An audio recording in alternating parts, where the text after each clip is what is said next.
Pernahkah kamu bertanya-tanya, kenapa ada toko di sudut kota? Kelihatannya biasa saja, tidak pernah ramai, tapi bertahan puluhan tahun. Bahkan mungkin sejak kita kecil dia sudah ada. Atau kenapa ada pedagang yang jarang pamer kekayaan, tapi asetnya mengalir deras, dan bisnisnya justru makin kokoh saat krisis menerpa. Biasanya kita langsung menghubungkannya dengan ras, suku, komunitas, atau pasti milik orang Cina. Tapi hari ini kita akan menyelam lebih dalam. Jawaban sesungguhnya bukan terletak pada siapa mereka, tapi pada bagaimana mereka berpikir dan bertindak. Kita akan belajar prinsip-prinsip yang bisa diterapkan oleh siapa saja, dari latar belakang mana saja. Ini bukan tentang meniru suatu suku, budaya atau kultur, tapi tentang memahami mindset, ketahanan yang membuat sebuah usaha bisa hidup lebih lama dari pemiliknya. Toko Kowan. Bayangkan sebuah toko kelontong. Namanya mungkin toko sumber rejeki. Pemiliknya sebut saja Kowan. Pagi-pagi sekali dia sudah membuka teralis. Siang hari, dia duduk di belakang meja kasir yang sederhana. Malam hari dia yang menutupnya. Toko itu tidak pernah sepi tapi juga tidak terlalu ramai. Penampilannya biasa saja. Barangnya lengkap tapi rak-raknya sudah tua. Kowan sendiri jarang tersenyum lebar. Tapi selalu sopan. Banyak yang mengira usahanya hanya pas-pasan.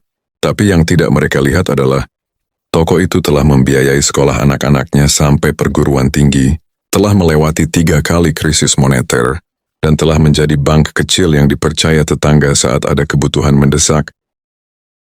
Apa rahasianya? Bukan karena dia menjual barang ajaib, tapi karena dalam benaknya tersimpan sebuah peta navigasi bisnis yang sangat berbeda dengan kebanyakan kita. Mindsetnya, mereka tidak mengejar terlihat sukses, mereka mengejar usaha yang tidak pernah mati. Poin 1. Dagang adalah tulang punggung, bukan hobi. Bagi Kowan, dan banyak pebisnis tangguh sepertinya, berdagang bukanlah sebuah pilihan karir di antara banyak pilihan. Itu adalah tulang punggung. Itu adalah cara utama bertahan hidup. Pikiran dasarnya bukan, coba bisnis kalau enggak jalan cari kerja saja.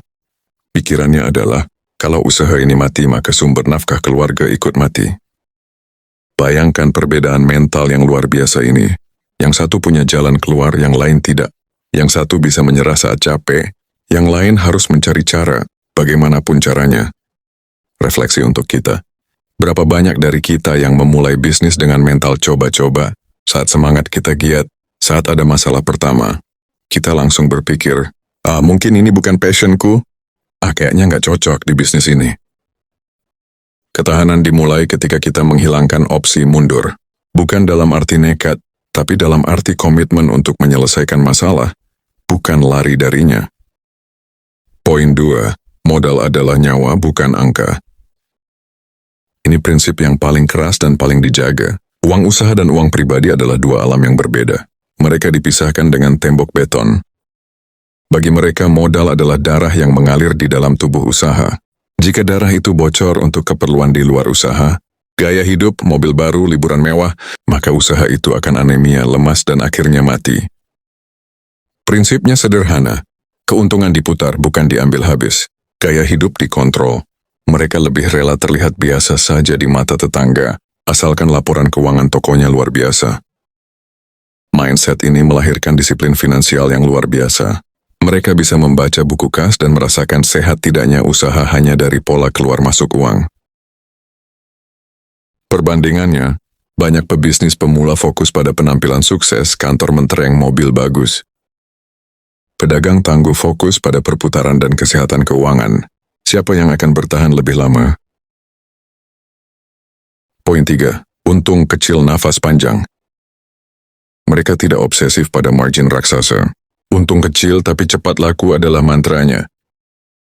Kenapa? Karena dalam bisnis, yang mematikan bukanlah untung yang tipis, tapi stok yang menganggur, barang yang tidak bergerak. Barang yang diam adalah uang yang membeku. Uang yang membeku adalah peluang yang hilang. Mereka memilih untuk memiliki cash flow yang hidup setiap hari, seperti aliran sungai kecil yang jernih, daripada danau besar yang airnya stagnan. Pikirkan 2 toko sembako, toko A untung besar per item, harganya mahal, pembeli sepi. Sedangkan toko B untung tipis, harganya kompetitif, pembeli ramai. Dan dia bisa nego harga lebih baik dengan supplier karena belinya banyak dan rutin. Siapa yang lebih kuat? Pasti toko B. Dia memiliki leverage, hubungan baik dengan supplier, dan yang terpenting, uang cash yang selalu berputar. Dalam bisnis, perputaran adalah tanda kehidupan. Poin 4. Bisnis adalah jaringan kepercayaan. Untuk pedagang seperti Koh Wan, relasi adalah aset tak ternilai. Suppliernya dijaga baik-baik, bayar tepat waktu bahkan sebelum jatuh tempo, pelanggan diingat namanya, kebutuhan keluarganya. Bahkan dengan sesama pedagang, mereka tidak memandang sebagai musuh, tapi sebagai bagian dari ekosistem. Yang penting rezeki tetap berputar. Begitu mungkin mindsetnya. Mengapa? Karena mereka paham, bisnis pada intinya adalah pertukaran kepercayaan jangka panjang. Iklan bisa menarik pelanggan, tapi hanya kepercayaan yang bisa membuat mereka kembali puluhan kali. Jaringan kepercayaan ini juga menjadi jaring pengaman saat susah, saat butuh pinjaman darurat. Siapa yang akan percaya? Orang yang catatan pembayarannya baik. Saat butuh barang cepat padahal uang belum cair, siapa yang akan kirim dulu? Supplier yang sudah percaya. Itulah kepercayaan. Poin 5. Kepala dingin, usaha stabil. Emosi adalah musuh terbesar keputusan bisnis yang rasional. Pola pikir tangguh ini melatih untuk mengalahkan emosi dengan logika. Saat rugi atau sepi, tidak ada drama, tidak ada panik berlebihan. Yang ada adalah evaluasi. Kenapa bisa begini? Bagaimana memperbaikinya? Saat untung atau ramai, tidak ada pesta pora, tidak ada pamer. Yang ada adalah perhitungan. Bagaimana agar kondisi baik ini bisa bertahan? Bagaimana menginvestasikan keuntungan ini untuk masa depan? Emosi yang naik turun akan membuat usaha ikut goyang. Kepala yang tenang akan membuat navigasi tetap lurus. Baik dalam badai maupun cuaca cerah, ketenangan adalah kompetensinya. Poin 6. Berpikir dalam skala dekade, bukan bulanan. Pertanyaan favorit mereka bukan, bulan ini dapat berapa?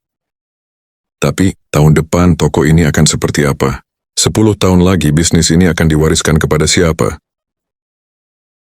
Visi waktu yang berbeda ini mengubah seluruh tindakan. Menjadi sabar, pelan, dan konsisten. Mereka tidak tergoda oleh tren cepat yang menjanjikan kekayaan instan, apalagi hanya sebuah tren viral media sosial. Karena tahu itu seringkali tidak berkelanjutan. Bisnis mereka bukan lari sprint 100 meter, tapi maraton. Dalam maraton, yang penting adalah ritme, pernapasan, dan ketahanan, bukan kecepatan di awal. Hidup sederhana adalah strategi finansial tingkat tinggi.